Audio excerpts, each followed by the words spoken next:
দুর্গাপুরে ২৬ নম্বর ওয়ার্ডের ১৯ নম্বর জাতীয় সড়কের ধারে এবিএল মোড়ে বিজেপির দলীয় কার্যালয় পুড়িয়ে দেওয়ার অভিযোগ। ভাঙচুর করা হলো টালির চালও পুড়িয়ে দেওয়া হয় বিজেপির দলীয় পতাকা। এই ঘটনাকে কেন্দ্র করে এলাকায় ব্যাপক চাঞ্চল্য।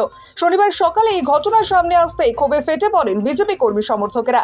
দলীয় কার্যালয়ের সামনে বিক্ষোভ দেখাতে শুরু করে বিজেপি কর্মী সমর্থকেরা। বর্ধমান দুর্গাপুর বিজেপির যুব মোর্চার সহ সভাপতি তরুণ দাসের অভিযোগ, দুর্গাপুর পশ্চিম এবং পূর্ব বিধানসভার অধিকাংশ ওয়ার্ডে এগিয়ে রয়েছে বিজেপি।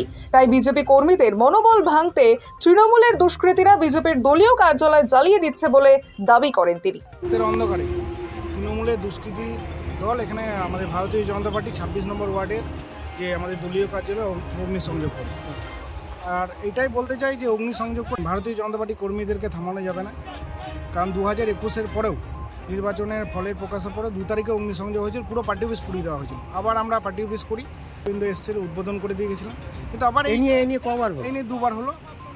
আর একটাই বলতে চাই, সারা ভারতবর্ষে এই নির্বাচনে এমন জায়গায় গেছে, মধ্যপ্রদেশে গুজরাটে ২৬-এ ২৫ প্রত্যেক জায়গায় ভারতীয় জনতা পার্টি ভালো ফল হয়েছে, কিন্তু কোনো জায়গায় কোনো কর্মীদের বিরোধীর উপর কোনো জায়গায় আঘাত আসেনি। কিন্তু আজকে বাংলায় এই ঘটনা ঘটছে। প্রতিনিয়ত এই নির্বাচনের পর ২১-এ এবং ২৪-এর পরে এরকম ঘটনা ঘটছে। পার্টি অফিস পোড়ানো হচ্ছে, কর্মীদের মারা হচ্ছে, বিজেপি কর্মীদেরকে মিথ্যা কেস থেকে শুরু প্রচুর। এটা কি বাংলা সংস্কৃতি? এটা বাংলা সংস্কৃতি কোনো দিন নয়, বাংলার মানুষ এটাই চায় না। তাই এটাই বলতে চাই যে এটা খুব অত্যন্ত দুর্ভাগ্যজনক ঘটনা আমরা চাই না, মানে সাধারণ মানুষ চাই না। সাধারণ মানুষ এর জবাব আগামী দিনে দেবে।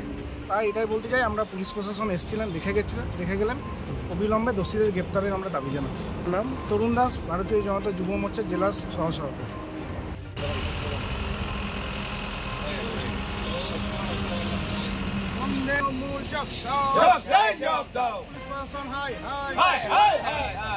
বিজেপি রোখা যায়নি, যাবে না। বিজেপি রোখা যায়নি, যাবে না। অগ্নিসংযোগ করে বিজেপি রোখা যায়নি, যাবে না।